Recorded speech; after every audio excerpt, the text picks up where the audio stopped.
What if the place you paid to sleep in was never actually safe? People book Airbnbs every single day trusting strangers with their lives. And most of the time, nothing happens. But sometimes, the mirror on the wall isn't just a mirror. Sometimes someone is already living there when you arrive. Sometimes you never really leave alone. These are 10 real stories that will make you rethink every booking you've ever made. Welcome to Untold Whispers, let's get into it. I wasn't even supposed to be there that weekend. That's the part one keep coming back to. Even now, the strange randomness of it all.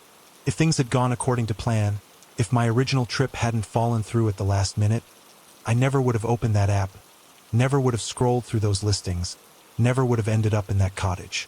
But plans fall apart. And sometimes, when they do, you end up somewhere that changes the way you see the world permanently. It started with a cancellation. A friend and I had been planning a weekend away for almost 2 months. Nothing extravagant, just a change of scenery, somewhere to breathe outside of the city for a couple of days. She canceled 3 days before we were supposed to leave. Work emergency, completely legitimate, no hard feelings. But I'd already arranged time off, already mentally checked out of my routine, and the idea of spending that weekend alone in my apartment, watching the walls, felt unbearable. So I did what most people do when they need a quick escape. I opened Airbnb and started browsing. I wasn't looking for anything fancy. I wanted quiet, I wanted greenery. I wanted to be far enough from the city that I couldn't hear traffic. I found it within about 20 minutes of searching. A stone cottage, maybe 40 minutes outside the city, surrounded by fields on 3 sides and a small garden out back. The photos were warm and inviting. Exposed wooden beams, a cast iron fireplace, a kitchen with dried herbs hanging above the window. It looked like the kind of place people dream about when they're stuck in offices. The price was reasonable. The host had been on the platform for several years and had collected over 200 reviews. Every single one was 5 stars. People talked about how peaceful it was, how thoughtful the host was, how they'd come back again and again. One reviewer said it was the best weekend they'd had in years. I booked it without hesitation and started packing that same evening. I arrived on a Friday late afternoon when the light was starting to turn golden over the fields. The drive out had already started to undo something tight in my chest. Watching the city thin out and disappear in the rearview mirror, the roads getting narrower, the sky getting bigger. The cottage was at the end of a gravel lane, exactly as the photos had shown, with a low wooden gate and climbing roses on the front wall. The key was in a lockbox on the porch, the code texted to me in advance. I let myself in and stood in the doorway for a moment, just taking it in. It was better than the photos, somehow. It had that quality that good spaces have, the feeling of being held. The walls were thick and cool, the floors were old stone, and it smelled like cedar and something faintly floral, like dried lavender. On the kitchen counter there was a handwritten welcome card from the host with the Wi-Fi password, a note about the fireplace, a recommendation for a pub about 2 miles down the road. Felt thoughtful, personal, safe. I lit the fire that evening, cooked something simple, opened a bottle of wine I'd brought, and sat in the armchair with a book I hadn't had time to open in months. I didn't look at my phone for hours. By the time I went to bed, I was more relaxed than I'd been in a long time. I slept deeply and without interruption. Saturday passed quietly. I walked through the fields in the morning, went to the pub for lunch, came back and read in the garden in the afternoon. It was exactly what I'd needed. I remember thinking, lying in the garden with the sun on my face, that I should do this more often, that I'd been neglecting this kind of stillness and I needed to protect it better. It was Sunday morning when everything changed. I woke up early, earlier than I'd intended, and the light was coming in low and sharp through the curtains. I got up slowly and moved around the room the way you do when you're not quite awake yet. Unhurried, taking things in without really looking. I was heading toward the window when I stopped. The mirror was on the wall directly at the foot of the bed. It was large, maybe 4 feet wide and 3 feet tall, mounted flat against the wall in a wooden frame that matched the room's decor. I glanced at it briefly when I arrived and immediately forgotten about it. But standing there in the morning light, something snagged in my mind, something I couldn't immediately name. I stood in front of it for a long moment, trying to understand what felt wrong. It was the position. Not the mirror itself, but where it had been placed. It was mounted directly opposite the bed, angled in a way that captured the entire bed in its reflection. Not the room in general, the bed specifically, and there was no logical reason for a mirror to be there rather than, say, on the back of the wardrobe door, or on the wall beside the window, or anywhere that would make practical sense for a person getting dressed in the morning. Here it just faced the sleeping space, perfectly centered, as if that had been the whole point of it. Then I remembered something, a small fact I'd absorbed somewhere years ago and never had reason to use. Something about how you can tell a real mirror from a two-way mirror. I raised my finger and pressed the tip of it gently against the glass. With a normal mirror, there is a tiny gap between your fingertip and its reflection. The glass has depth. The reflection sits behind it. But with a two-way mirror, with a piece of glass designed to let someone see through from the other side, there's no gap at all. Your fingertip meets its own reflection directly, because the reflective coating is on the surface of the glass rather than behind it. My fingertip met its reflection with no gap. I stood completely still. I became aware of my own breathing, the sound of it, the steadiness I was trying to maintain. My brain ran through explanations immediately. Maybe I was wrong about how the test worked. Maybe this was just a different type of glass. Maybe I was still half asleep and misremembering the rule. But I pressed my finger again, and again. The reflection met me every time, flush, immediate, with nothing between us. I went to the left side of the mirror and gripped the wooden frame carefully. It was mounted on brackets, fixed to the wall. It wasn't going to come off easily, but it could be shifted slightly. I pulled the left edge gently away from the wall, just a few centimeters, and angled my phone flashlight into the gap. There was a space behind the mirror. Not a deep one, maybe 15 or 20 centimeters, but deliberate, built into the wall or constructed against it. And sitting on a small shelf in that space, positioned directly behind the glass and pointed forward, was a device. Black, rectangular, roughly the size of a large matchbox. A single small lens on its face. A tiny indicator light that I noticed was not on. But the device was absolutely there, absolutely real, absolutely positioned to capture everything that happened in front of that mirror. I let the frame settle back against the wall. I stepped back from it. I stood in the center of the room and looked at the mirror one more time, which now, in a single moment, had become an entirely different object. Not a mirror, a window. A window that someone on the other side could look through or record through at any time. I did not investigate further. I did not try to remove the device or examine it more closely. I didn't take a photo, which I've since regretted and also understood. I was running on adrenaline and instinct, and what instinct said was leave. I picked up my phone, my charger, my shoes. I didn't fold my clothes. I didn't zip my bag properly. I grabbed what I could carry without thinking, and I walked out the front door in my socks, leaving the rest behind. I sat in my car in the gravel driveway for longer than I probably should have. Long enough that I had to consciously remind myself to start the engine. My hands were steadier than I expected, which I think was shock. The kind of calm that comes not from being okay, but from your body buying time before it processes what just happened. I drove to the end of the lane, pulled over, and called the non-emergency police line. Then I opened Airbnb and reported the listing. Then I sat and stared at the fields and tried to think about nothing. The police took it seriously. An officer called me back within the hour, and I was asked to return to the property with them, which I did, staying outside while they went in. They confirmed the device was there and that it appeared capable of recording. The investigation that followed was handled by them, and I wasn't kept closely informed of the details, the way you usually aren't when you're the person who reported rather than the person of interest. But I was told that the host had been contacted and that the device had been documented and removed. What I was also told, quietly, almost as an aside, was that this wasn't the first complaint about hidden recording devices in rental properties in the area. That phrase settled somewhere cold in my chest and stayed there. Not the first, which means others had walked into the situation before me and had either not noticed, not reported it, or had reported it and nothing had changed. It means there were people who had stayed in that cottage, in that bed, in that room, in front of that mirror, who had gone home not knowing, who still didn't know. I think about them. I've thought about them many times since then. Every review on that listing had been genuine. I believe that now more than ever because those people had no idea what they'd been sharing the room with. They went home and gave 5 stars because the fireplace was lovely and the welcome card was thoughtful and the pub down the road did a good Sunday lunch.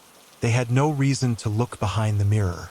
I got lucky in the most unsatisfying way possible. Lucky because I happened to remember a random fact from somewhere in the back of my mind. Lucky because the morning light fell at an angle that made me pause. Lucky because nothing about the cottage had felt wrong until that specific moment in that specific light. A different weekend, a different morning, I would have packed my bag normally and driven home and added my 5-star review to all the others. Check the mirrors. I know it sounds like something out of a film. I know it sounds like the kind of tip you read and think you'll remember and then forget the moment you're standing in a pretty room with a fireplace and a welcome card and your guard completely down. But check them anyway. Press your fingertip to the glass. Look for the gap. Takes 3 seconds and costs you nothing. And if there's no gap, leave. Leave everything if you have to. Leave in your socks. Some things are not worth waiting around to understand. It started with a toothbrush. That's the detail I always lead with when I tell the story, because it's the detail that sounds the most mundane and somehow ends up being the most unsettling. Not a noise in the night. Not a door that shouldn't have been open. A toothbrush, standing in a cup next to the bathroom sink like it had every right to be there.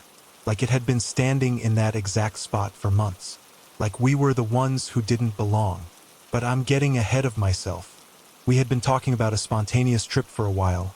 The kind of conversation couples have when life gets too routine and the walls of your shared space start feeling a little too familiar. Nothing planned, nothing elaborate. Just somewhere neither of us had been, for a few nights, with no agenda beyond eating well and sleeping late. We picked a city about 3 hours away, found a listing that looked decent, and booked it on a Tuesday for the following Thursday. That's the kind of decision that feels freeing at the time. Impulsive in a good way. The listing was a 2-bedroom apartment in a residential neighborhood we'd never been to. The photos showed clean walls, decent furniture, a kitchen with good light. The host had a solid number of reviews, not in the hundreds, but enough.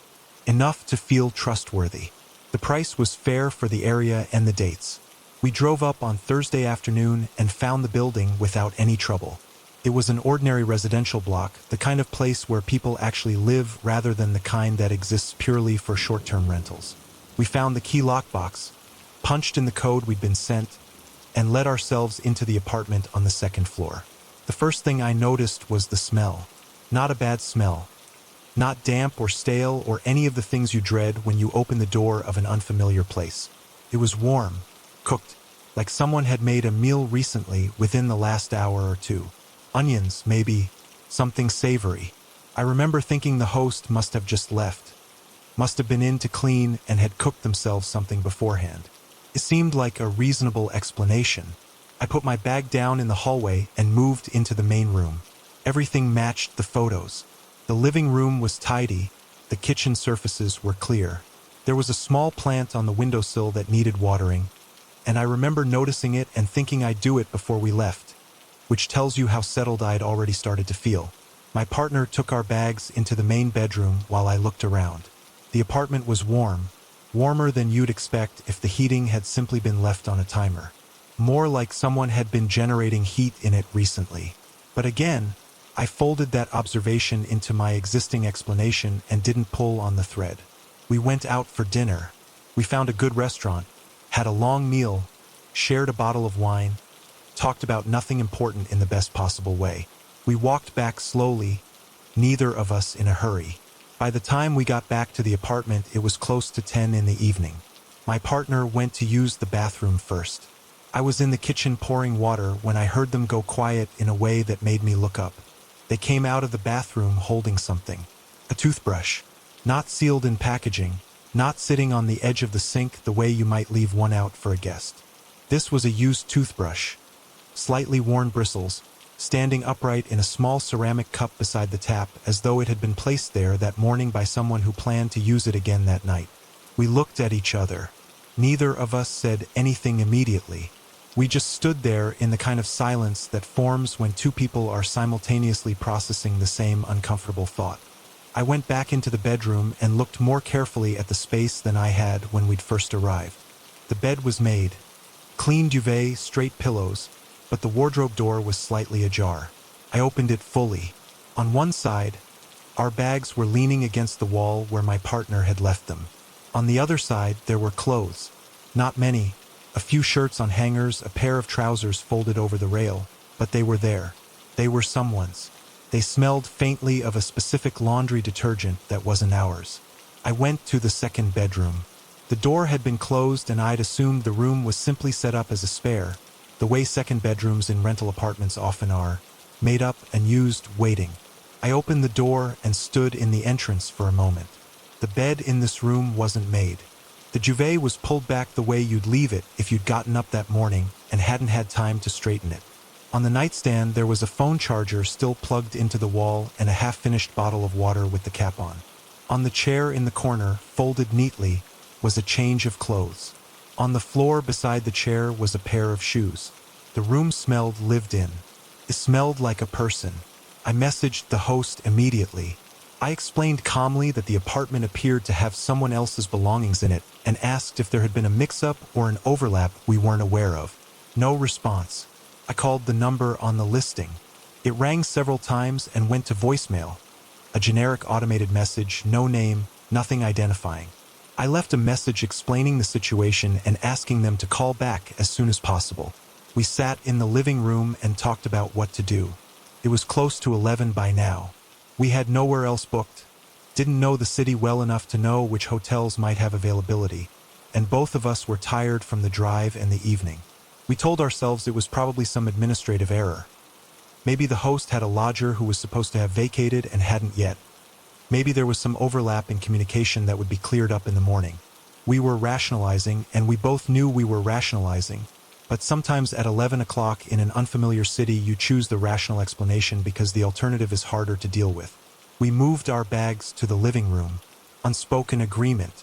Neither of us suggested sleeping in the bedroom with the clothes in the wardrobe, and neither of us suggested sleeping in the room that clearly belonged to someone who was going to come home at some point that night. We sat on the sofa with the television on low, not really watching it, and waited. The key turned in the front door at 12:47. I know the time because I checked my phone the moment I heard the sound of a key entering a lock, and the checking was instinctive, some part of my brain wanting to record the timestamp of whatever was about to happen. The man who walked in was somewhere in his 50s, I'd guess. He was wearing a jacket and carrying 2 grocery bags, the handles looped over one wrist. He pushed the door open with his shoulder and looked up and saw us sitting on his sofa, and he stopped. He did not look frightened. He did not look confused or apologetic or any of the things a person looks when they have walked into the wrong apartment by mistake.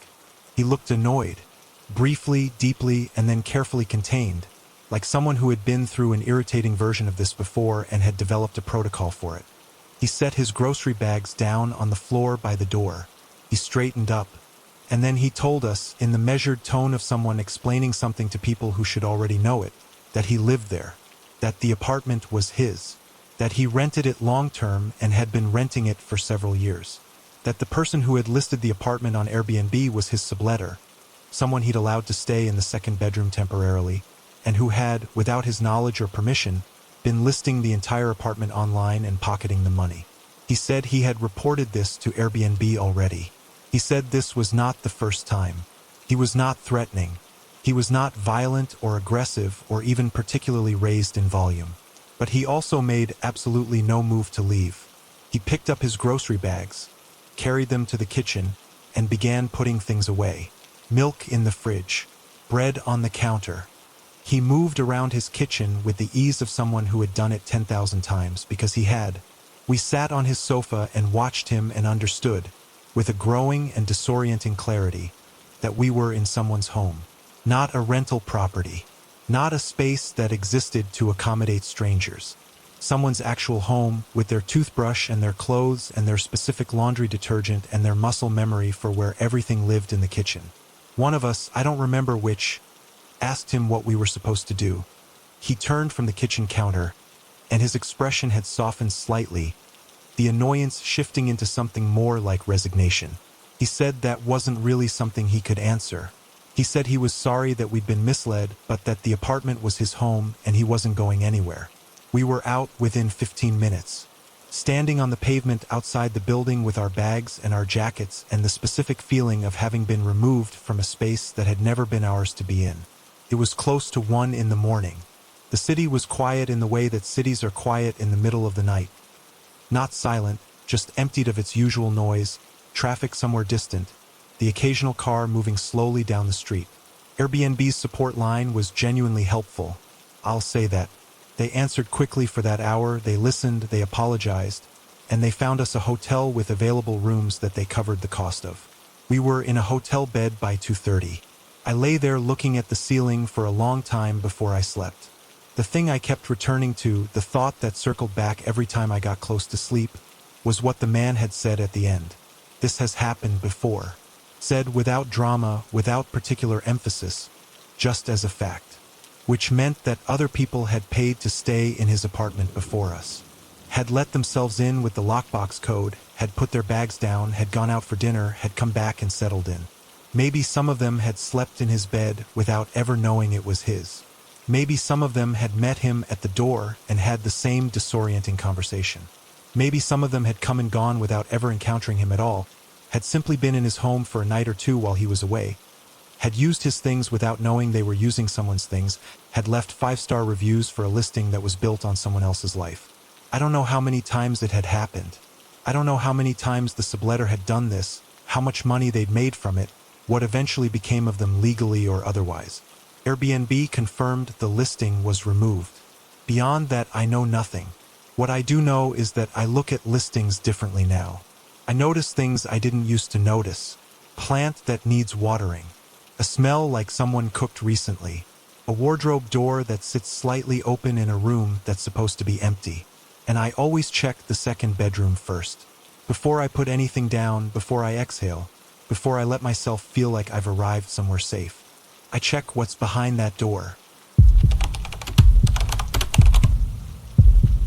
There is a specific kind of discomfort that doesn't come with a clear explanation. It isn't fear exactly.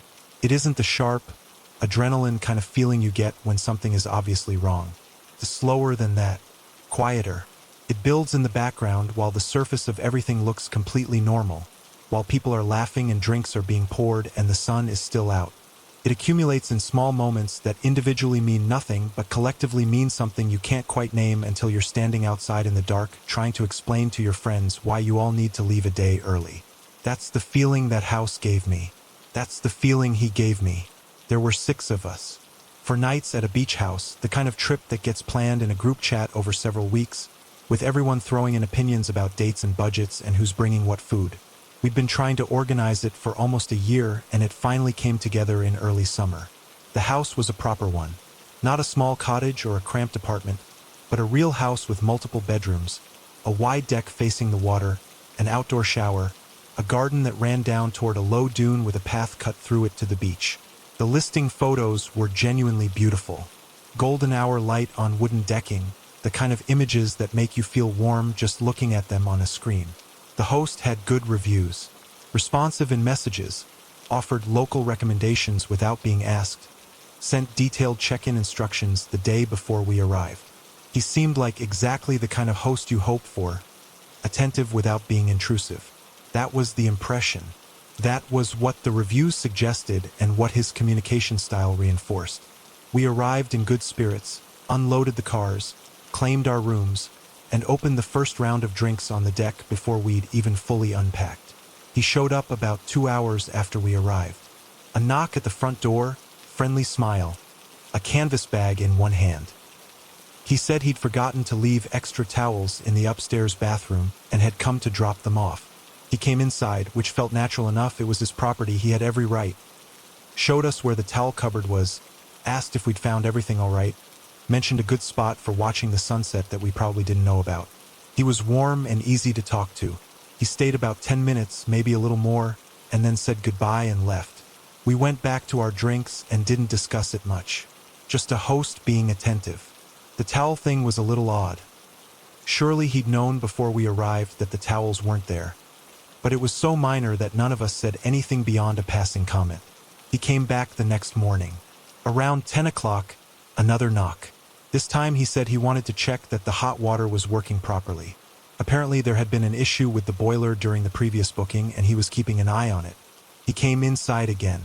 He checked the hot water, which was fine. He looked around the kitchen with the easy manner of someone in a space he knew well, which of course he did, because it was his. He asked where we'd been the night before, whether we'd tried the restaurant he'd mentioned in his listing. He sat down briefly, but he sat at the kitchen table while he was talking. He stayed for nearly half an hour. After he left, one of my friends said to me quietly that he seemed a bit much. I said I wasn't sure. We left it there and went to the beach. The third day was when the shift happened. He arrived in the afternoon while most of us were on the deck in our swimwear. He didn't knock this time, or if he did, it was so brief that nobody registered it before he was already coming around the side of the house toward us. He had no bag this time, no practical reason offered immediately. He said he was passing by and just wanted to make sure everything was going well. He said it in a light tone, the tone of someone doing something completely ordinary. He sat down in one of the deck chairs. Nobody invited him to sit. He simply looked at the available chair and sat in it the way you do in a space that you're comfortable in, and he started talking. He talked about the history of the area, about how long he'd owned the property, about a storm a few years back that had damaged part of the dune. And at one point, in the middle of this easy-flowing conversation, he made a comment about one of the women in our group. It wasn't explicit. It wasn't the kind of thing you could easily repeat to someone and have them understand immediately why it felt wrong. It was in the register of a compliment, framed as one, delivered as one, but with something underneath it that made her go still for just a moment before she smiled politely and stood up and said she was going inside to get a drink. She didn't come back out while he was there. I noticed. Other people noticed. I don't think he noticed, or if he did, it didn't change his posture or his tone or the settled way he occupied that chair. He stayed for another 20 minutes. When he eventually left, he said he'd leave us to enjoy the evening, as if leaving were something he was doing generously rather than something that was long overdue. Inside, once the door was closed, nobody said much for a moment. Then someone said what we were all thinking. Something is off. We agreed without needing to elaborate. The feeling was shared, and it was clear, even if what had actually happened was, on the surface, just a host who visited too often and made one mildly uncomfortable comment. Technically nothing, but we all felt it. We talked briefly about whether to contact Airbnb, whether to leave early, whether we were overreacting. We hadn't fully decided anything when the knock came that night. It was close to 11. We were inside, some people watching something on the television, a couple of us at the kitchen table with cards. The knock was at the front door. I opened it and he was standing there, and for a moment the ordinariness of his expression, just a man at the door, pleasant-faced, relaxed, made me feel like I was the one being unreasonable. He said he thought he'd left a jacket inside during the week before, when he'd been in to prepare the house for our arrival. He said he'd been meaning to check for it. He asked if he could have a quick look. Nobody stopped him. I don't know exactly why. Some mixture of social conditioning and the difficulty of articulating objection to something framed so reasonably. He came inside. He walked through the living room. He looked around with the easy gaze of someone who knew every corner of the space. He went down the hallway. He opened one of the bedroom doors, one of the rooms where people's clothes and bags were spread out on the bed and floor, and looked inside. He opened another. He came back to the living room and said he must have been mistaken, that the jacket must be elsewhere. He sat down. Nobody had invited him to sit, and he sat anyway, in the same comfortable way he had on the deck that afternoon. He started talking again, about nothing in particular, just talking, filling the air with words in a way that made leaving the room feel impossible without being conspicuous about it. The television was still on. Someone's half-played card hand was still on the kitchen table. And he just sat there, talking, in our rented space at 11 o'clock at night, as though he had no awareness whatsoever that he wasn't wanted. I've thought a lot since then about why it took as long as it did. Why we all just sat there in a low hum of discomfort rather than doing the obvious thing sooner. I think it's because of how completely normal he appeared. He wasn't pacing. He wasn't saying alarming things. He was just a man talking, sitting in a house he owned, and every social script we had said that confronting someone in that situation. someone who had done nothing technically wrong in any single isolated moment, was the awkward option, the impolite option, the option that would make us the difficult ones. But eventually, one of the guys in our group put his cards down on the table. He didn't raise his voice. He didn't make a speech. He just looked at the host directly and said, calmly, clearly, with no hostility but with absolute firmness, that we appreciated everything but that we'd like privacy for the rest of the night, and asked if he could get going. There was a silence. Not a long one, but long enough to be felt by everyone in the room. The host looked at him. Then he looked slowly around at the rest of us, and whatever he read in our faces seemed to complete some internal calculation. He stood up. He smiled, and it was that particular kind of smile that contains no warmth, the kind that is purely mechanical, a social reflex with nothing behind it. He said, of course, enjoy your stay, and he walked to the door and left. The deadbolt went across immediately. Someone pushed a chair under the handle. We didn't discuss doing either of those things, they just happened, two people moving at the same time with the same instinct. And then we all stood there in the locked house and looked at each other. We left the next morning, a day early. We lost the money for the last night and we didn't particularly care. None of us had a word for what he had done, because each individual thing had been so frameable as normal. Forgotten towels, a boiler check, passing visit, a misplaced jacket, a man sitting in a chair, talking. But the shape of it, when you put it all together, when you felt the cumulative weight of it, the shape of it was something deliberate. Something that knew exactly how far it could go while remaining deniable. His listing is still up. I checked when I got home. For 0.8 stars. Dozens of reviews calling him a wonderful host. I left a review too. I was careful and factual and specific. I don't know if it made any difference. I don't know if anyone who read it understood what I was really describing. But I wrote it anyway. For the next group of 6 who would pull up in 2 cars, open the deck, pour the first round of drinks, and have no idea what they'd already let themselves in for. There is something about true isolation that strips away your ability to rationalize. In the city, when something feels slightly off, there is always noise to fill the gap. Traffic, neighbors, the low hum of a building full of people living their lives behind thin walls. That noise is a kind of reassurance. A constant reminder that you are not alone, that the world is close, that help is proximity rather than a 40-minute drive down a road with no streetlights. You don't notice how much you rely on that background noise until it's completely gone. Until the only sounds are wind and birds you can't identify and the occasional creak of a house that has been standing in an empty field for 100 years. That farmhouse was the quietest place I have ever been. At first, that was exactly what I wanted. I had been doing remote work for about 8 months at that point. The kind of arrangement that sounds idyllic until you're 6 months into it and realize that working from your own home means you never fully leave work and never fully arrive home. The boundaries dissolve. The space collapses in on itself. I needed somewhere else to be, somewhere that wasn't saturated with the same 4 walls I'd been staring at since the arrangement began. I wanted 2 weeks. I wanted countryside. I wanted a kitchen table big enough to spread work across and a view that wasn't a neighbor's window. I found the farmhouse on a Tuesday evening while I was supposed to be finishing a report. It appeared in my search results almost immediately. A stone farmhouse in a rural area, a long gravel driveway, fields on every side, no immediate neighbors visible in any of the photos. The host was an older woman whose profile photo showed someone with a practical, direct expression.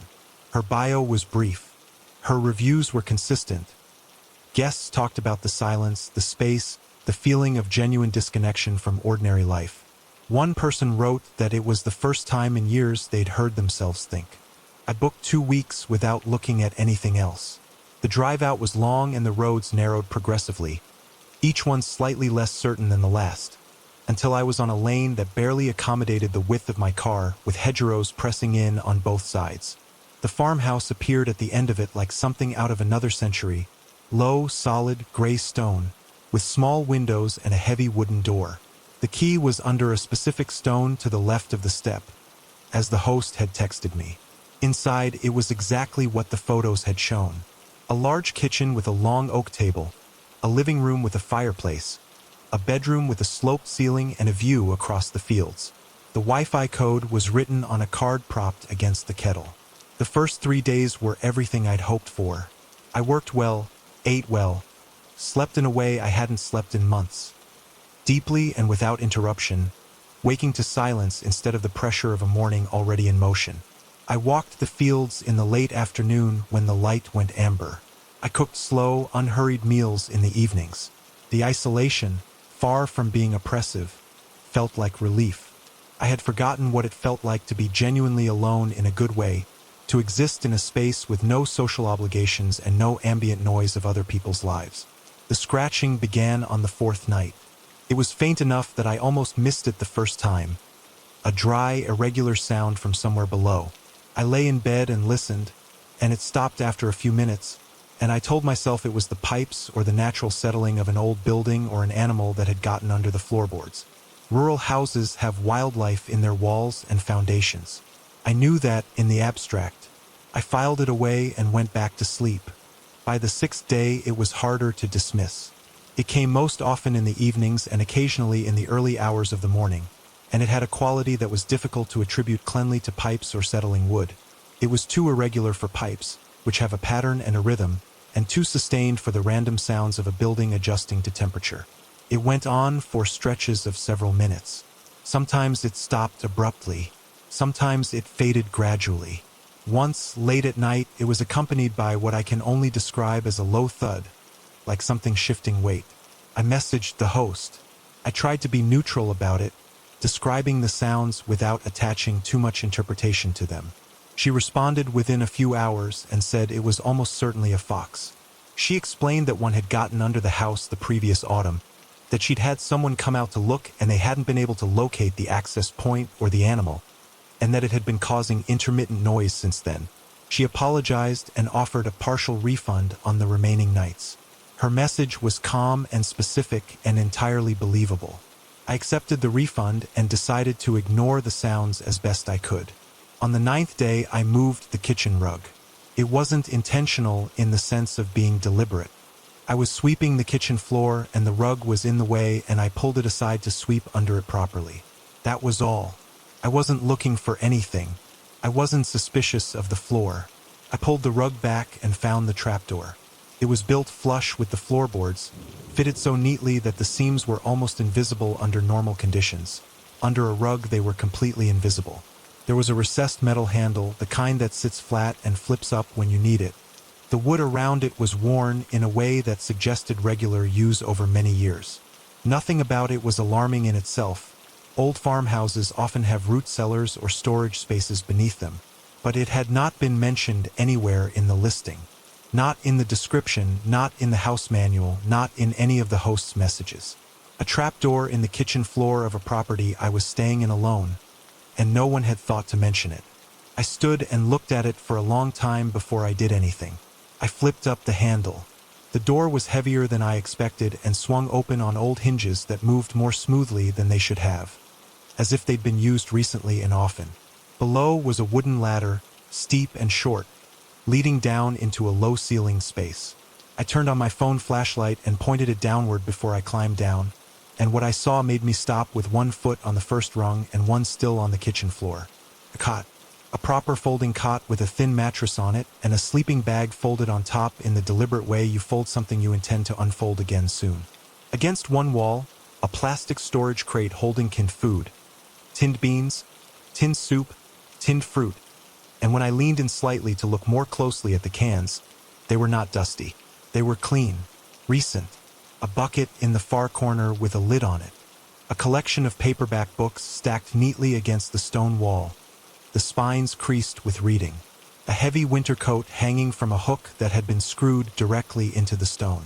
A flashlight on the floor beside the cot, small and practical. A reusable water bottle, empty, standing upright near the ladder. The space smelled like habitation, not like damp or rot or the cold mineral smell of an unused cellar. It smelled like a person had been in it, recently, regularly. I did not go down the ladder. I stood on the first rung and looked, and then I stepped back up into the kitchen and closed the trapdoor and stood in the middle of the kitchen floor and did not move for what felt like a very long time but was probably less than 2 minutes. My mind was running through the sounds I had heard for the past 5 nights. The scratching, the low thud of something shifting weight. The way the sounds came most often in the evenings, when I was in the living room or the bedroom, when I was settled and still. The way they had occasionally stopped abruptly, as if something had become aware that it needed to be quiet. I packed what I could carry quickly and without method. Laptop, charger, passport, a change of clothes stuffed into a bag without folding. I did not stop to be organized or thorough. I left toiletries on the bathroom shelf and books on the bedside table and food in the refrigerator. I walked out of the farmhouse and got into my car and drove down the narrow lane with the hedgerows pressing in on both sides, and I did not look in the rearview mirror until I reached the main road. I drove 40 minutes to the nearest town and called from a petrol station forecourt, standing in the cold with my car keys still in my hand. I called the police and then I called Airbnb. Both took me seriously, which I was not entirely expecting, and both acted quickly. Officers returned to the property. I was not taken back with them. I was not given detailed information about what they found, which is standard. You report, they investigate, and what happens after belongs to a process you're not party to. But a liaison contacted me several days later and told me, carefully and without specifics, that my call had been relevant to an ongoing matter. The host never responded to my messages after that first one about the fox. The listing was removed from the platform within 3 or 4 days of my report. The property simply disappeared from search results, from the host's profile, from any trace of its previous existence online. I've thought about the sleeping bag, folded neatly on top of the cot, the clean cans of food, the coat on the hook, the books with their creased spines. Someone had read those books, had sat in that low ceiling space by flashlight and read them, while above them the floorboards held the weight of a stranger who had no idea. Someone had been living in careful, practiced proximity to every guest who had stayed in that farmhouse. And I do not know for how long, and I do not know why, and the not knowing is the part that has never fully left me. Every house I stay in now, I check what's under the rugs. I have replayed the moment I booked that listing so many times that it has worn a groove in my memory. Not because it was dramatic, it wasn't. It was the most ordinary thing in the world. I was sitting cross-legged on my bed at home, laptop open, scrolling through options with the half-distracted focus of someone who has been looking at too many similar pages for too long. I was tired. I was budget-conscious in the way that backpackers are budget-conscious, which is to say I had a number in my head and everything above that number was simply not an option regardless of how appealing it looked.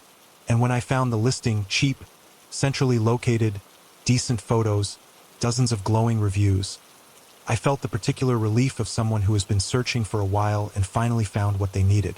I booked it within minutes and closed the laptop and went to sleep feeling sorted. That feeling of being sorted is the thing I keep returning to. How completely and efficiently that one small decision had been engineered to produce exactly that feeling in exactly the kind of person I was at that moment.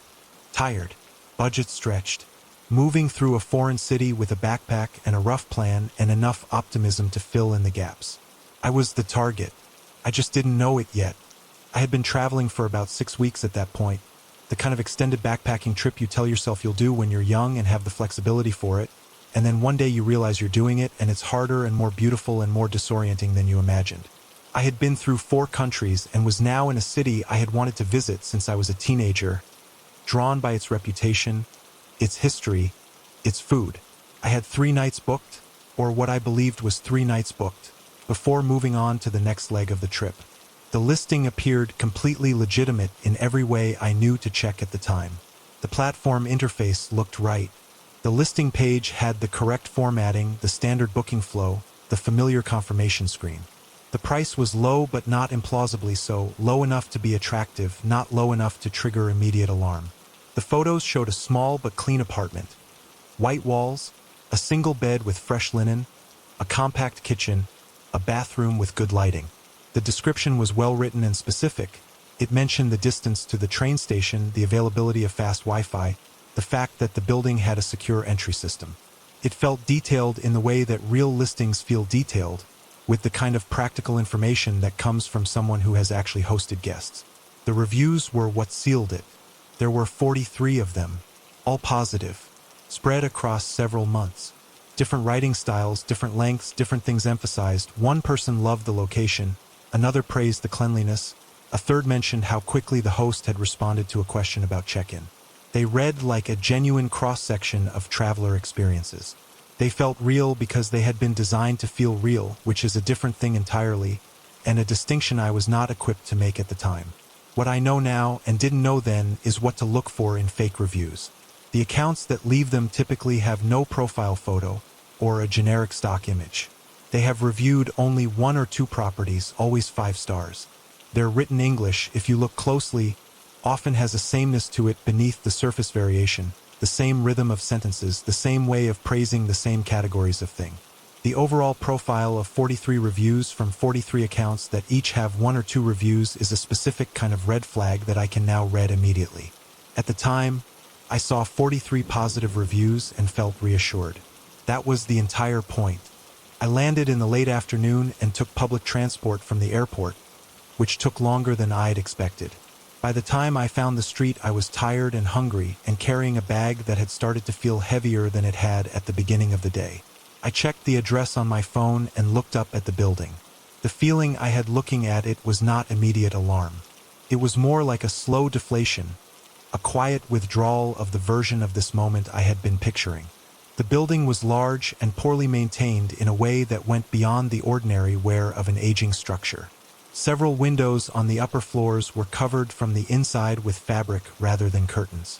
The main entrance door was not locked. It was ajar, held open by a broken mechanism that appeared to have been broken for some time. The light in the entrance hallway was on but flickering. The stairs smelled of things I didn't want to investigate. I told myself to keep going. The listing had said 3rd floor, and I climbed the stairs with my bag on my back and found the door and knocked. The man who answered was not the person pictured on the listing profile. He was younger, less friendly in his expression, and he looked at me for a moment with the evaluating gaze of someone deciding how much effort a situation is going to require before he opened the door wider and let me in without saying anything. The room was not what the photos had shown. This is the part that is almost funny in retrospect, almost in the way that things that are terrible can sometimes be almost funny when enough time has passed. The photos had shown white walls and fresh linen and a compact but clean space. The room I was shown was smaller, the walls were not white, and the mattress on the floor, not a bed frame, a mattress directly on the floor, had a covering that I decided immediately not to look at too closely. There was no kitchen accessible to me. There was a bathroom at the end of a hallway that the man indicated with a gesture, and that I would apparently be sharing with however many other people were behind the other closed doors I had passed on the way in. I put my bag down. I assessed my options. It was evening. I didn't know the city. I didn't know which neighborhoods were safe to navigate alone at this hour, and the alternative to staying was standing on the street outside this building in the dark with my luggage trying to find somewhere else to go. I made the calculation that almost every traveler in that position makes. I'll stay tonight and sort it in the morning. I'll sleep in my clothes if I have to. I'll be fine. This one night, I pushed my bag under the mattress with one arm through the strap, which I had read somewhere was a way to prevent it being taken without waking you. I lay on top of the covers with my shoes on and my phone face down on my chest so I'd feel it if it was moved. I lay in the specific rigid alertness of someone trying to sleep in a situation their body refuses to accept as safe, listening to sounds from other parts of the apartment, from the hallway, from the street below. At some point I fell asleep.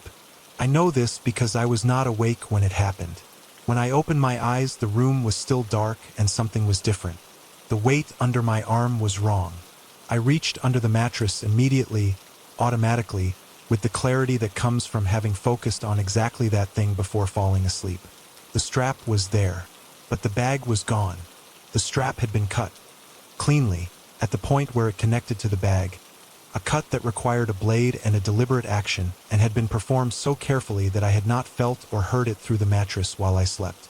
My laptop was in that bag, my spare bank card, most of my cash, my camera, which I had saved for specifically before the trip, and my passport. I sat in the dark room with the cut strap in my hands and tried to think clearly. This is the part of the story where people imagine they would do something immediate and effective, and the reality is that I sat there for probably 10 minutes not moving, running through the implications of each missing item individually, as if processing them one at a time made them more manageable. Then I picked up my phone, still on my chest, which felt like the only victory available, and started making calls. The next 10 hours are a sequence I can summarize but not fully convey. The local police station, where I waited for 2 hours to make a report with the help of a translation app, and an officer who was not unkind but was clearly not surprised. The phone call to my bank, which could not release emergency funds until the following business day. The call to my country's embassy, which had an after-hours line that connected me eventually to a person who walked me through the process for emergency travel documentation in a calm and practiced voice that I was profoundly grateful for. The streets outside the building at 6 in the morning, when I simply left and stood in the early daylight trying to decide where to go next. What I found out later, pieced together from the Airbnb complaints process and from speaking to another traveler I met subsequently who had been through something similar in the same city, was that the listing had been reported before. Not once but several times. The account had been suspended and had reappeared under different host names with different profile photos with different listing titles. The photos used for the listing were taken from legitimate properties and repurposed. The reviews were generated systematically. The whole infrastructure of a real listing, all of it was constructed deliberately and maintained and rebuilt every time a platform removed it, because the economics of the scam made rebuilding worthwhile. Someone had designed this. Not improvised it, designed it, tested it, refined it, had figured out exactly how much detail to include in a description to make it convincing, exactly how low a price should be to attract the right kind of traveler without being suspicious, exactly how many reviews were needed to cross the threshold of trust. Had studied how people like me make decisions when we are tired and budget conscious and moving quickly through unfamiliar places, and had built something calibrated precisely to exploit those conditions. I got home eventually. The emergency documentation came through, the bank restored access to my funds. I stayed 2 nights in a legitimate hostel with people who shared their food with me when they heard what had happened. I completed the rest of the trip, shorter than planned, more careful than it had been. I check review accounts now, every single one. No profile photo I notice, only 1 or 2 reviews ever left. I notice. 5 stars across the board with no variation I notice.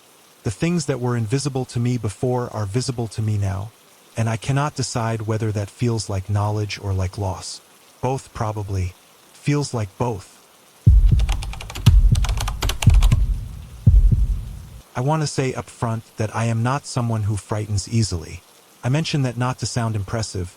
It isn't impressive, it's just a characteristic, the same way some people are sensitive to cold or quick to laugh.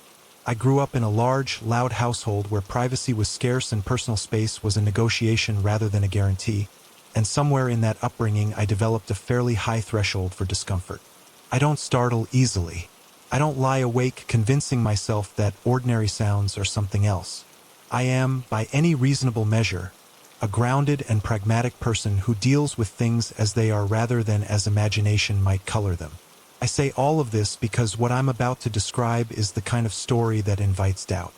The kind that makes people tilt their heads slightly and ask whether you might have been dreaming, whether the light was playing tricks, whether you were perhaps more stressed than you realized and your mind was doing that thing minds do when they're overtaxed. I asked myself all of those questions. I asked them seriously and repeatedly, giving each one a fair hearing. And the answer I kept arriving at each time was no. She was standing in the doorway. And it was not the first time. The listing was a room in a shared home. Not unusual, plenty of people host this way, renting out a spare bedroom while they continue living in the property. I had used this type of arrangement before without incident. It tends to be cheaper than renting an entire place, and when the host is a normal person with appropriate boundaries, it can actually be pleasant. Someone who knows the area, who can recommend things, who you might share a brief conversation with over breakfast before going your separate ways for the day. I was there for 2 weeks. Work had sent me to cover something in a city I didn't know well. Expenses were covered but within limits, and a private room in a shared home was the practical choice. The host was a woman, probably in her mid-50s, who had been letting the room for several years according to her listing history. She had a solid number of reviews, all complimentary, guests describing her as quiet and respectful and easy to share a space with. She met me at the door on the day I arrived, showed me around the house with the efficient manner of someone who had done the orientation many times, pointed out the kitchen things I was welcome to use, showed me where the spare towels were, mentioned that she kept mostly to her side of the house in the evenings and hoped I'd feel comfortable treating the shared spaces as my own. She seemed, in that first hour, like exactly what her reviews described. Contained, practical, pleasant without being effusive. My room was comfortable. A proper bed, a desk I could work at, a window that looked out over a small garden. The room had no lock, which I registered in the way you register a lot of small details when you arrive somewhere new, noting it without attaching particular significance to it. Lots of shared homes don't have locks on the guest room doors. It's not inherently alarming. I put my bags down, set up my laptop on the desk, and got on with the first evening. The first week passed without anything I would describe as wrong. She was present in the house but not intrusive. I heard her moving around in the mornings, heard the television from her side of the house in the evenings, occasionally crossed paths with her in the kitchen where we exchanged the brief, comfortable small talk of two people who occupy the same space without particularly needing to know each other. She asked once how the work was going. I asked once whether she had a recommendation for a good local coffee shop. Standard exchanges. I felt settled. It was on the 8th night that I woke up. I am precise about this because I checked my phone the moment it happened, and the moment it happened is not something I could have confused with a dream because I was not in the transitional fog of half-sleep. I came awake cleanly and completely, the way you sometimes do when something has shifted in the quality of the air around you, some peripheral sense registering a change before your conscious mind has caught up. I opened my eyes and the room was dark except for the light from the hallway coming through the gap under the door, and I looked toward the door because that was where the change was, and the door was open. She was standing in the doorway. She was wearing what appeared to be a dark robe, and she was standing very still, facing into the room. The hallway behind her was dim, and I could not see her expression clearly, could not determine with certainty whether she was looking directly at me or simply in the general direction of the bed. I lay completely still. My instinct was not to move, not to make a sound, to simply observe and wait and understand what I was looking at before I responded to it. She stood there for what I estimated was somewhere between 30 seconds and a minute, though time does something unreliable in moments like that and I cannot be precise. Then she turned, slowly, and walked back down the hallway. I heard nothing after that. No door closing. No footsteps continuing anywhere. Just silence. I lay in the dark and ran through explanations. Sleepwalking. She was sleepwalking and had wandered to my doorway without awareness. She had gotten up to use the bathroom and paused at the wrong door in the dark. She had heard a sound from my room and come to check. I generated each explanation and held it up against what I had seen, and each one had the same problem, which was the stillness. Sleepwalkers move with a particular directionless quality. Someone pausing at the wrong door in the dark reorients quickly. Someone coming to check on a sound leans forward, peers in, does something active. She had simply stood, still and facing in, for the better part of a minute in the darkness. I didn't sleep well for the rest of that night. In the morning I told myself, firmly and with deliberate effort, that I had probably been more asleep than I realized and had misread something ordinary. I did not mention it to her at breakfast. I went to work and came home, and the evening was normal, and I went to bed and slept without interruption and woke up feeling like perhaps the rational explanation had simply been the correct one all along. 2 nights later I woke up again. Same clean, immediate wakefulness. Same shift in the quality of the room that had pulled me out of sleep before I understood why. I looked toward the door, which was again open, and she was again in the doorway. This time I sat up. I did it deliberately and without pretending to still be asleep, because something in me needed her to know that I could see her. The moment I moved, she made a sound, small, soft, something between a gasp and a quiet exhalation, the sound of someone startled, and she stepped back from the doorway and moved away down the hallway. This time I heard her door, further down the corridor, open and close. At breakfast the next morning I brought it up. I was careful about how I framed it. I said I'd seen her in the hallway during the night and wanted to check that everything was all right, leaving room for any explanation she wanted to offer. She looked at me across the kitchen table with an expression I have thought about many times since. It was very steady, very composed, the kind of composure that isn't the natural composure of someone with nothing to hide, but the practiced composure of someone who has prepared for a specific kind of moment. She said she had no idea what I was talking about. She said she was a deep sleeper, that she never got up in the night, that she couldn't imagine what I had seen, but it certainly hadn't been her. She said all of this with complete sincerity, maintaining eye contact throughout, her voice level and unhurried. There was nothing I could do with that. I had no proof. I had seen what I had seen, and she had denied it cleanly, and there was no third party to appeal to. I went back to my room and pushed my suitcase against the inside of the door that night, and every night after that, and I slept better with the physical resistance of it there, even though I knew it wouldn't stop anything determined, only slow it down. I began, in those final days, to notice other things. The way certain objects in my room were occasionally in slightly different positions than I remembered leaving them. Nothing dramatic, just the faint wrongness of a space that has been gently disturbed. A book at a different angle on the desk. My phone charger coiled differently than I coiled it. Small enough things that I might have dismissed each one individually as my own misremembering, but which accumulated into a pattern I could not ignore. On my last day, while she was out of the house, I went to the small sitting room to wait for the car I'd ordered to take me to the station. There was a notebook on the side table. It was open. I want to be honest about what I did. I looked at it. I knew it was private, and I looked at it anyway, because something in the preceding 2 weeks had earned me that small transgression I felt. Several pages were about me. Not full narrative entries. Fragments. Notes. The time I had come home on specific evenings. What I had eaten for breakfast on particular days.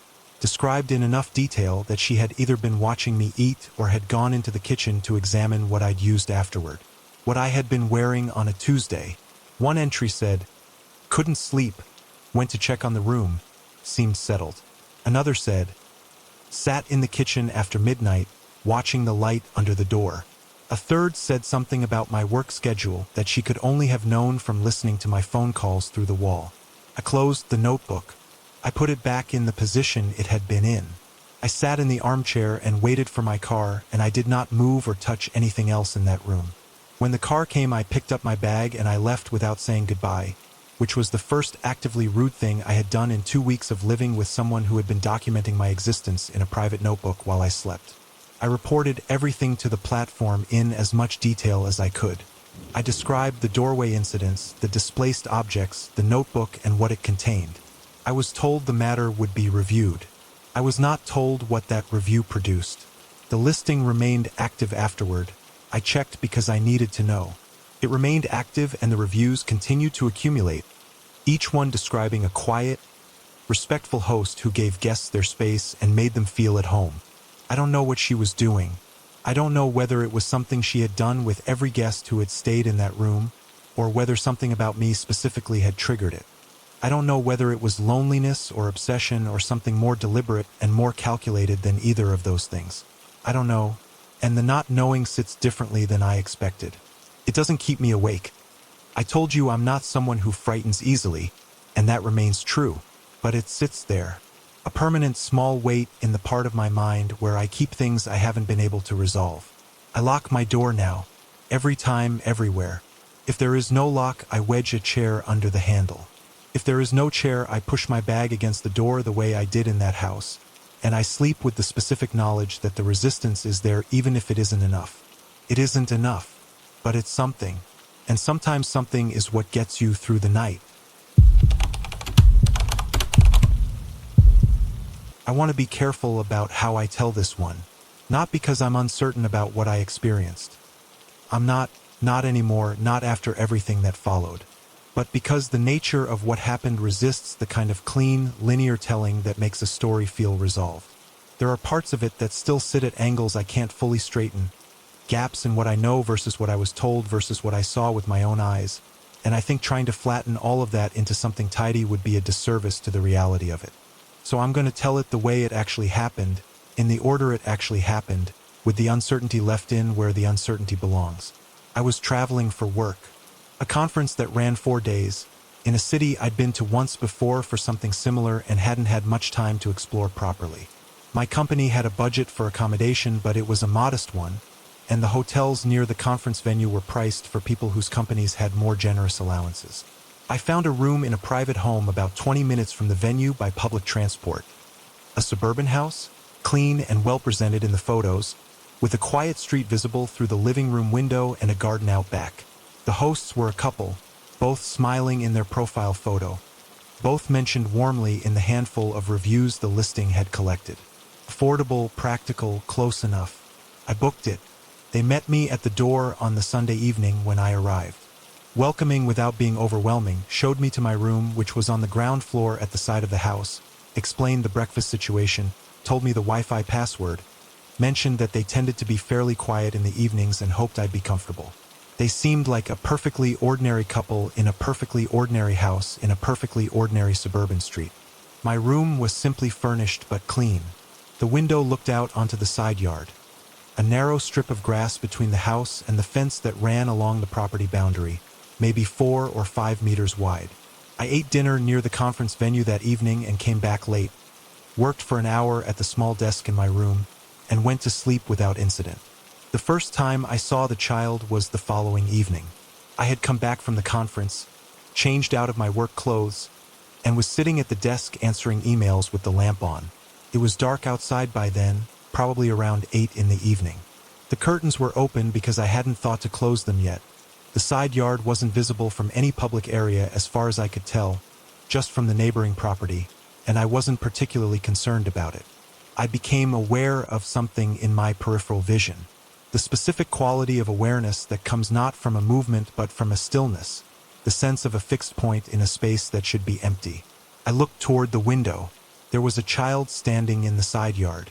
A child of perhaps 7 or 8 years old, I would guess, though I am not particularly practiced at estimating children's ages. They were standing very still, a few meters from the window, looking directly at the lit rectangle of glass. Looking, as far as I could tell, directly at me. The yard was lit only by the light coming from my window and the ambient light from the street beyond the fence. And in that dim and indirect illumination, the child's face was not clearly readable. But the stillness was absolute. Not the fidgeting, intermittent stillness of a child who has paused for a moment. The deep, sustained stillness of someone who has been standing in one place for a while and intends to remain there. I raised my hand and waved. A small, friendly gesture. The kind you'd offer instinctively to a child who appeared to be looking at you. The child did not wave back, did not react in any visible way, simply stood. After perhaps another minute, they turned and walked away from the window toward the back of the yard and disappeared into the shadows near the fence. I sat for a moment and then went back to my emails. I told myself it was a neighbor's child who had wandered into the yard, attracted perhaps by the lit window, and had stood for a while with the uninhibited curiosity that children sometimes have before losing interest and going home. It was a reasonable explanation, and I held onto it comfortably enough to finish my emails and get ready for bed. On the second evening, it happened again. Same approximate time, same stillness, same position in the yard, a few meters from the window. I was more certain this time that the child was looking specifically at me rather than at the window in general. There was a directness to it that was harder to attribute to simple curiosity about a lit room. I went to the window this time and tapped the glass lightly with one knuckle. A small sound, not alarming, just enough to register. The child looked at the glass for a moment. There was a slight shift, some acknowledgement of the tap, and then turned and walked around the corner of the house to the back and out of sight. At breakfast the following morning, I mentioned it to the hosts. I framed it as a friendly observation rather than a concern. Said I hadn't realized they had a child, that I'd seen a young one in the yard a couple of evenings. I said it with a light tone, the way you'd mention something pleasant and incidental. They exchanged a look. It was brief, a fraction of a second, and then both of them were looking at me again with normal, composed expressions. The wife said they didn't have children. The husband agreed, a beat after she did, in that particular way where the agreement comes slightly too late to be entirely spontaneous. The wife said it was probably a child from one of the neighboring properties, that there were a few young families on the street, that children sometimes came over the fence. She smiled when she said it. The husband nodded and looked at his coffee. I accepted the explanation. I didn't have grounds not to. I went to the conference and came back that evening and ate dinner in my room with the curtains closed. The following afternoon, a Thursday, I left the conference slightly early. One of the later sessions wasn't relevant to my work, and I used the time to walk back to the house rather than taking the bus. partly for the exercise and partly because the weather had turned unexpectedly pleasant. I came in through the front door with my key, found the house quiet. The host's car wasn't in the drive. They appeared to be out, and went to the kitchen to make a cup of tea. I'm not certain what made me go to the side gate. I've thought about it many times, and the honest answer is that I don't have a clean explanation. Something about being in the house quietly, in the afternoon light, with my mind less occupied than it had been all week. Something adjacent to the thought that had been sitting at the edge of my attention since that breakfast conversation. I put my tea down and went to the back of the house and out through the kitchen door into the back garden. The garden was modest and unremarkable. A lawn, a border of shrubs, a small patio area with garden furniture. Off to the side, the narrow side yard where I'd seen the child. And at the far end of the back garden, partially screened by an overgrown hedge, a detached garage with a side door facing the garden. The garage had a small ventilation window near the roofline, fitted with wire mesh on the inside. The side door had a padlock on it. I stood and looked at it for a moment. Then I walked across the lawn toward it. I don't know exactly what I intended to do. I wasn't thinking in steps. I was operating on something more instinctive than that. When I was about 2 meters away, I stopped and looked at the ventilation window, which was too high to see through properly from where I was standing. I called out. Just a word or two, something neutral and non-threatening. I don't even remember exactly what. Just a human sound directed at the building. There was a pause, long enough that I had started to feel foolish, and then a small voice came from inside the garage. 1 or 2 words, muffled by the walls and the mesh, unclear in their specific content but absolutely clear in their existence. A child's voice, coming from inside a padlocked garage in a suburban back garden on a Thursday afternoon while the owners of the house were out. I went back inside immediately and called the police from my room. I told them everything: the child in the yard, the conversations at breakfast, the garage, the padlock, the voice. I told them the address, and I told them I was still in the house, and they told me to wait outside on the street, which I did, with my bag and my laptop and my conference lanyard still around my neck. I will not tell you what they found, because I don't know the full details. I was not told them, and I did not push to find out beyond what was offered. What I was told, by a family liaison officer who called me the following week after I had already returned home, was that my call had been important. That word again. The same word that appeared in the other story I've heard from someone else in different circumstances in a different place. Important. I sat with that word for a long time. I understand why they use it.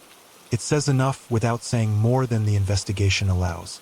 But it leaves a space where the full reality should be, and into that space the imagination goes, and what the imagination finds there is not comfortable.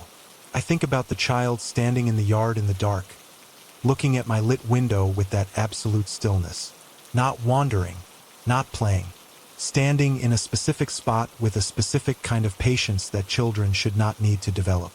Looking at the light from my room the way someone looks at something they cannot reach. I think about what it means that the window they chose to stand outside of was the one with a stranger in it. Someone who didn't know the house's normal rhythms. Someone who might notice, someone who might ask. I think about whether they chose it deliberately. And then I stop thinking about it because there is a limit to what the mind should be asked to hold. And I have reached mine on this particular question more than once. What I know is what I did. I called. I waited on the street with my bag. I told them everything I had seen. Whatever happened after is in the hands of people who are equipped to handle it. I hope they handled it well. I have to believe they did. I had saved for that trip for 11 months. I want you to understand that number specifically, 11 months, because it explains the particular quality of devastation that followed. Not a casual trip, not something booked on impulse with money I could afford to lose. 11 months of a separate savings account that I added to every payday without exception. 11 months of saying no to smaller things so that the bigger thing could happen. I had wanted to visit that country since I was young enough that the wanting had become part of my identity. One of those long-held desires that you carry around for so long it stops feeling like a plan and starts feeling like a promise you've made to yourself. The trip was the fulfillment of that promise. I had planned it carefully, researched it thoroughly, organized every leg of it with the kind of attention I don't normally give to anything. The booking felt like the last piece clicking into place. I found the listing about 6 weeks before I was due to travel. An apartment in the central district of the city I was flying into, the first stop on a 2-week itinerary that would take me through 3 different cities before I flew home. The listing was detailed and convincing in all the ways that matter to someone doing research carefully. Good photos, a well-written description, a host profile that included a small personal bio, and a profile photo showing a middle-aged man with an easy smile. The price was reasonable for the area and the dates. The reviews were numerous and positive, describing a clean and well-located apartment with a responsive host who went out of his way to make guests feel welcome. I went through my usual process, read the reviews, checked the location on a map, looked at the surrounding neighborhood, verified that the amenities listed matched what I needed. Everything checked out. I proceeded through the booking flow, entered my payment details, and received a confirmation email within minutes. The email was formatted correctly, included a booking reference number, outlined the check-in process, and provided contact details for the host. It looked, in every particular, exactly like every other legitimate booking confirmation I had received over years of using the platform. What I did not know, what I had no framework at the time to check for, was that the website I had booked through was not the real platform. It was a near-perfect replica, accessible through a link that had appeared high in search results for the dates and location I was looking for. The domain name was a single letter different from the legitimate one. The interface was visually identical. The booking flow was identical. Even the confirmation email came from an address that mimicked the real one closely enough that you would have to look carefully at the domain to catch the discrepancy. And most people, most careful, well-prepared, thorough people, do not scrutinize the domain of a confirmation email they were expecting to receive. I landed in the early afternoon after a long flight. I was tired in the specific way that long-haul travel makes you tired. Not sleepy exactly, but depleted, operating at a slightly reduced capacity, relying more heavily than usual on the plan I had made in advance because generating new decisions in that state is harder than it sounds. I collected my bag, changed some currency, found the correct bus to the city center, and made my way to the address I had saved on my phone. The bus journey took 40 minutes. I watched the city appear through the window as we moved from the airport into more populated areas, and I felt the particular excitement of arriving somewhere you have imagined for a long time, the way the real version of a place overlays the imagined version, confirming some things and surprising you with others. By the time I got off at my stop, I was tired but genuinely happy. I had made it. 11 months and I had made it. I checked the address on my phone and started walking. The street was a real street. The neighborhood around it was real, shops, pedestrians, the ordinary texture of a city going about its afternoon. I found the number I was looking for and stopped on the pavement and looked at what was in front of me. It was a fenced lot. Empty. Not a building under construction. Not a building being demolished. Just a cleared rectangular space behind a chain-link fence with nothing inside it but weeds and compacted earth and a faded sign in the local language that I couldn't read. The buildings on either side of it were real and occupied.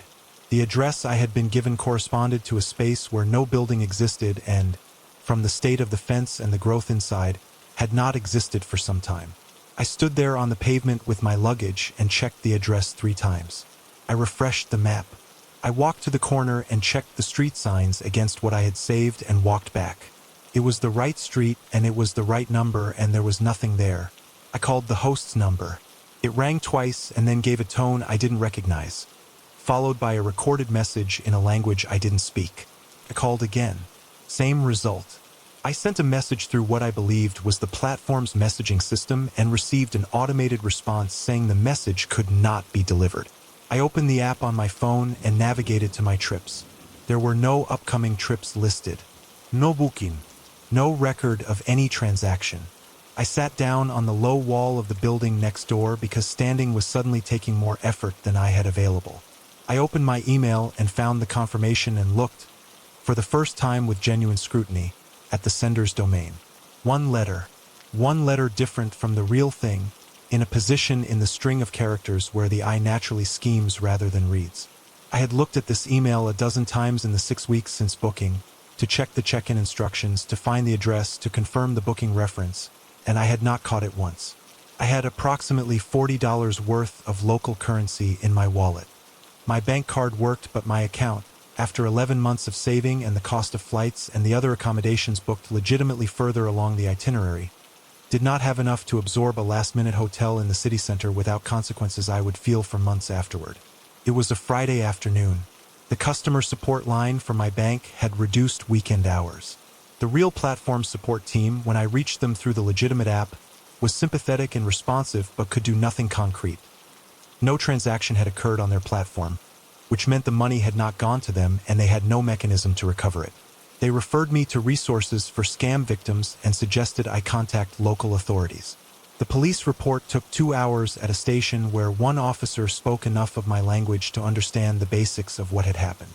He gave me a reference number and explained, through careful and effortful communication, that this type of fraud was known to them and that recovery of funds was unlikely. He said it not unkindly. He said it the way people say things that are true and unwelcome and not their fault. By early evening, I was still without a place to stay. I walked until I found an area with several budget accommodations clustered together and went into each one asking about availability and price, doing the arithmetic on my phone as I went. The third one had a bed in a shared dormitory at a price I could manage, and the man behind the desk, when I explained in halting fragments what had happened to me, accepted a partial payment and wrote the remaining amount on a slip of paper that he put in the till without drama or conditions. I don't know his name. I think about his uncomplicated kindness more often than I think about the person who stole from me. Other guests in the hostel that evening shared a meal with me. I sat at a long table with people I had never met and ate food I hadn't paid for and felt, beneath the exhaustion and the anger and the specific grief of something carefully built being destroyed, a small and genuine gratitude for the randomness of human decency. The money was gone. The 11 months were gone. I filed reports with every relevant authority and received reference numbers and follow-up emails and nothing else. The website had been taken down by the time I thought to look for it again, which meant it had served its purpose and been abandoned, and whoever had built it had moved on to building the next one. I went back 2 years later, saved again, booked everything through verified apps with two-factor authentication and confirmed domains and legitimate payment processors. Stayed everywhere I had planned to stay the first time. Saw everything I had imagined seeing. But I checked every URL 3 times before I gave anyone a payment detail. I still do. Every single time, without exception, I check 3 times. 11 months taught me that. The hard way is the way that sticks. 8 years is a long time to be with someone.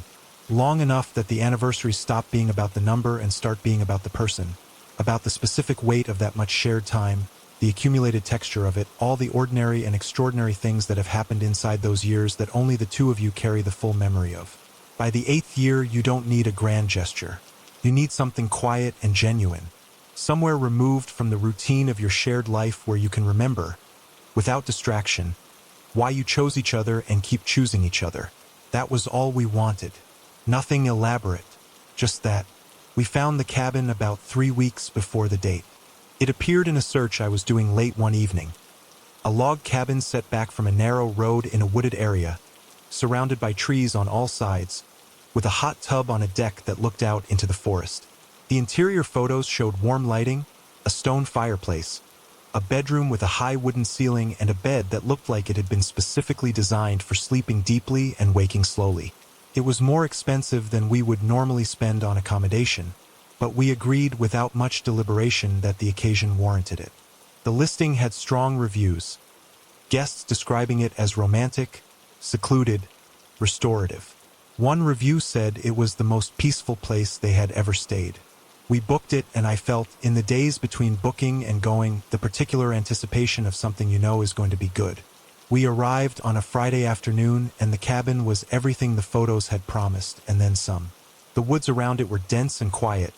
The air smelled like pine and cold water, and the light through the trees had that filtered, golden quality that makes you feel like you've stepped into a different version of time. We carried our bags inside, opened a bottle of wine we'd brought, and sat on the deck with our feet up watching the light change through the trees until it got too cold to stay outside.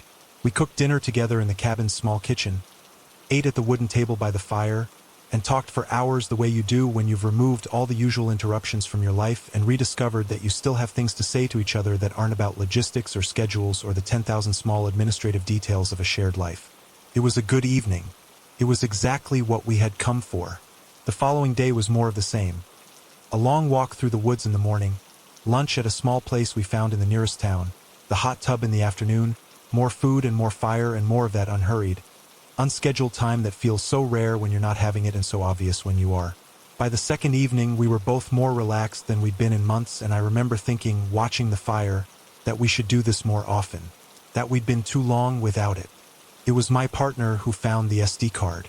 They were trying to connect their phone to the smart television in the bedroom. We decided to watch something before sleeping, the kind of low-stakes end to an evening that felt appropriate, and they were looking at the ports on the side of the television when they noticed it. A small SD card, the kind used in cameras, sitting in the USB slot as though it had simply been left there by a previous guest who'd used it to watch their own photos or videos and forgotten to take it when they checked out. My partner pulled it out and turned it over in their hand and said, mostly as a throwaway comment rather than a serious suggestion, that they wondered what was on it. They plugged it into their laptop using an adapter from their bag. I was in the bathroom when they called my name. There was something in the way they said it, the flatness of it, the absence of any particular tone, the kind of vocal emptiness that in someone you know well reads immediately as something being very wrong, that made me stop what I was doing and go through to the bedroom without finishing what I was in the middle of. They were sitting on the edge of the bed with the laptop open, and they turned it toward me when I came in, and for a moment I didn't understand what I was looking at. Then I did. Photographs. Hundreds of them organized into folders. Each folder had a date as its label, and the dates went back over a year. Inside each folder were images of people, different groups, couples, individuals in various parts of the cabin. The bedroom, the bathroom, the hot tub on the deck. The images had been taken from angles that corresponded to no visible camera position, angled downward from corners, looking through gaps between objects, positioned in ways that required something small and deliberately placed rather than something you might accidentally notice. Some of the photographs showed people in states of complete and utter privacy. My partner closed the laptop before we had looked at more than a handful of images from the first few folders. We sat on the edge of the bed in the cabin that had felt warm and safe an hour ago and was now something else entirely, something we couldn't name cleanly but could feel absolutely, and neither of us spoke for what felt like a long time. I called the police from inside the cabin, a non-emergency line first, which transferred me to someone who took the details seriously enough to say that officers would come to the property that evening and that we should not leave and should not touch anything further. We sat in the living room by the fire that had stopped feeling like comfort and waited. The officers arrived within 2 hours.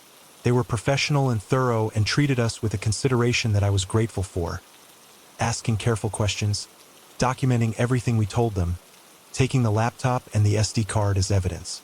Then they searched the cabin. They found 2 cameras, both small, the kind of device that is designed specifically to be unnoticed, small enough to fit in the space behind a wall fitting or inside an object that belongs in a room. Both had been positioned in the bedroom. Both were covered in a fine layer of dust on their upper surfaces, which the officer who showed us where they had been located described as consistent with having been in place for an extended period. Not days, not weeks. Longer than that, he implied, without being more specific than the investigation allowed. I thought about the folders on the SD card, the dates going back over a year. I thought about how many folders there had been. I had not counted, had not wanted to count, but there had been many, representing many separate stays, many separate sets of people who had come to this cabin for the same kinds of reasons we had come. Anniversaries, probably. Birthdays. Escapes from routine. People who had felt exactly what we had felt arriving.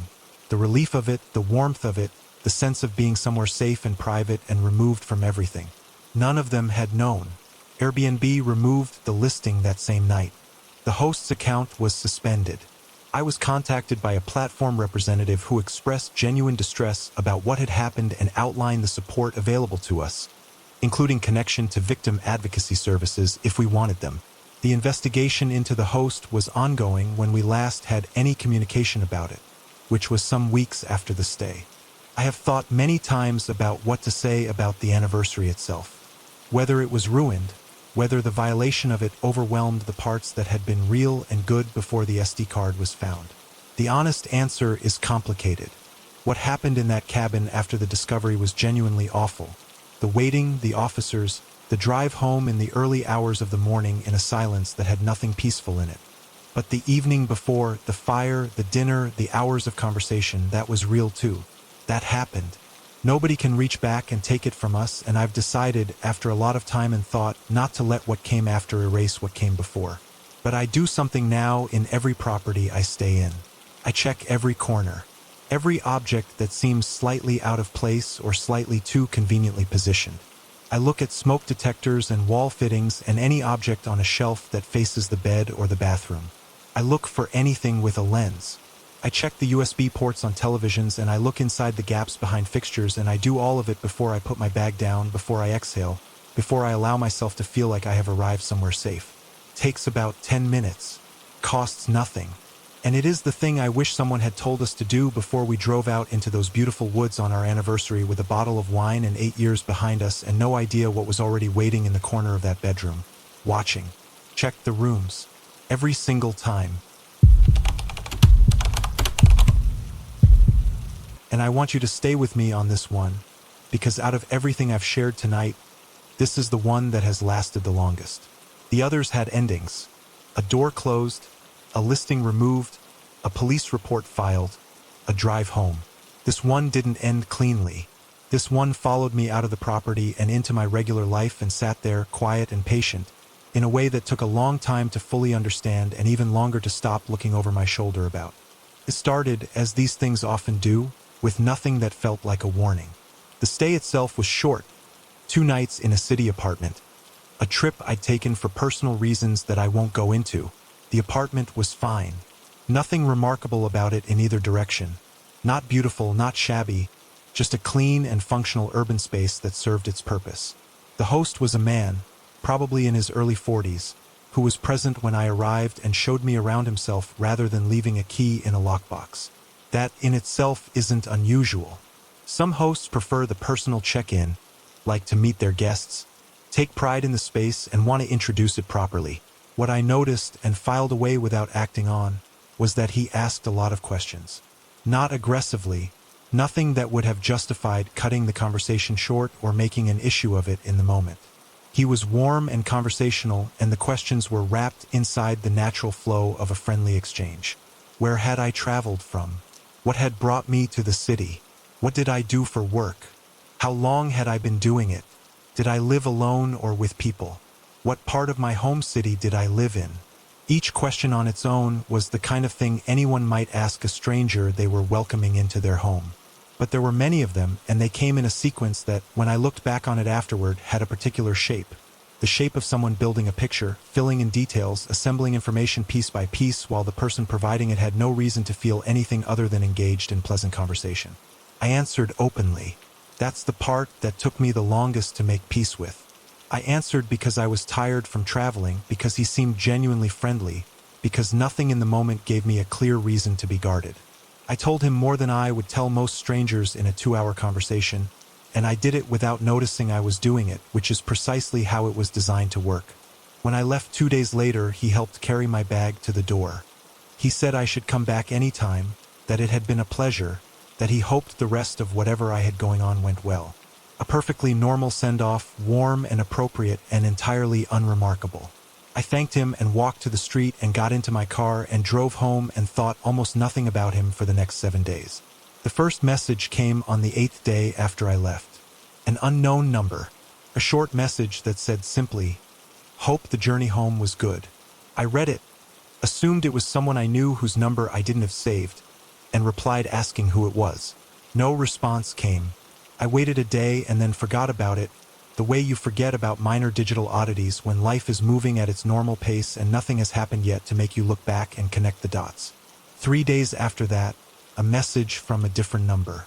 This one referenced something specific, not a name, not a direct quote, but a clear reference to the industry I worked in, framed in a way that matched something I had mentioned during check-in. I had not posted about my work publicly in any way that week. The number of people who knew that specific detail about me and could have been sending anonymous messages was not large, And when I sat down and actually thought about it, the check-in conversation was the most recent context in which I had mentioned it to a stranger. I kept the messages, both of them saved and screenshotted.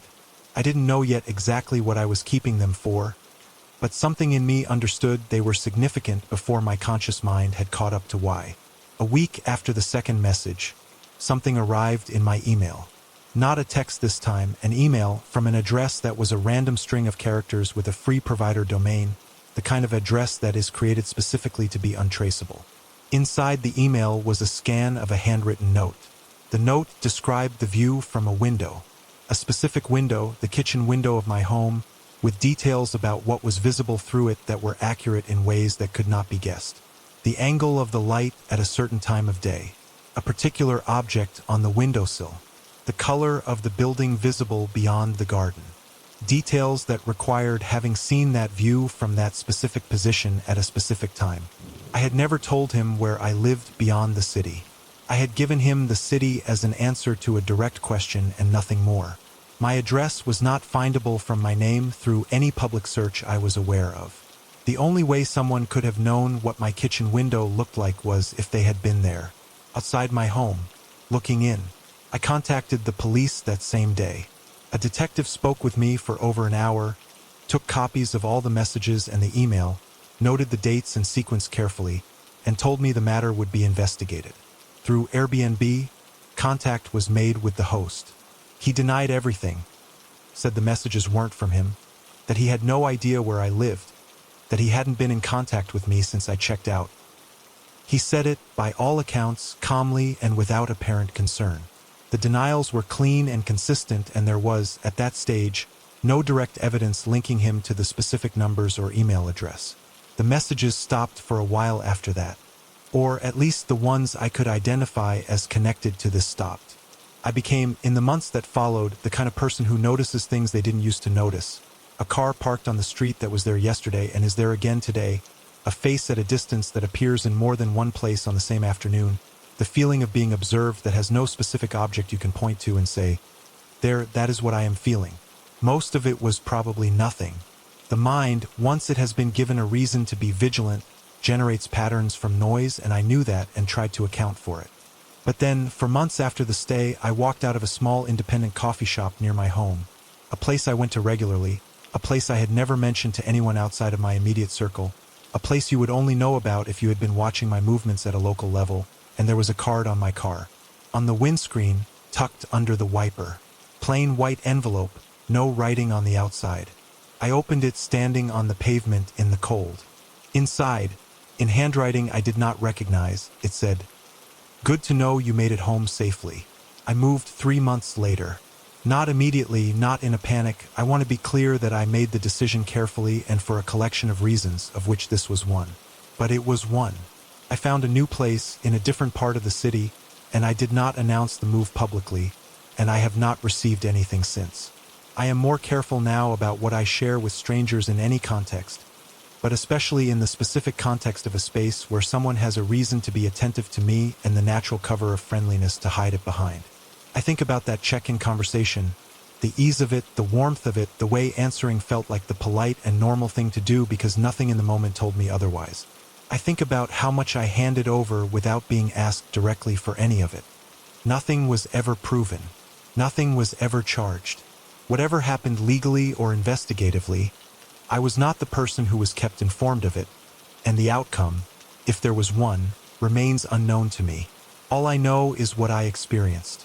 And what I experienced is enough to have permanently changed the way I move through the world. And that is where we leave tonight, not with a clean resolution, but with the truth that some things don't resolve. They just become part of how you see the world from that point forward. If these stories taught you anything, let it be this. Pay attention, trust your instincts, and never share more than you have to with someone you have just met. I'm Untold Whispers. Stay safe, stay aware, and I'll see you in the next one.